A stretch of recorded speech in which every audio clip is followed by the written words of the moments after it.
আমি এখানে ইংরেজি ডিপার্টমেন্ট ব্যাচেলার স্টুডেন্ট।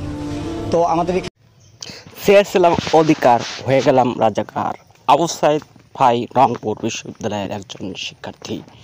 তার এই বীরত্বতা এ সময় সবচেয়ে সাহসী সন্তান হিসেবে পরিচয় দিয়েছে আবু সাইদ ভাই রংপুর বিশ্ববিদ্যালয় থেকে। তো তিনি এমন একজন সাহসিক পুরুষ, যার হয়তো ভাষা আন্দোলন কিংবা মুক্তিযুদ্ধের সময় যদি সে বেঁচে থাকতো, জন্ম হতো, হয়তো তার শহীদের খাতায় নাম উঠতো। কিন্তু এ সময় হয়তো তার শহীদের খাতায় নাম উঠবে না, কিন্তু তিনি সত্যি একজন বীর শহীদ। তাকে আমরা স্যালুট জানাই। পুলিশের সামনে বুক পেতে দেওয়ার মতো এমন সাহসিকতা পুরুষ আর কোথাও দেখা মিলবে না হয়তো বাংলার জমিনে।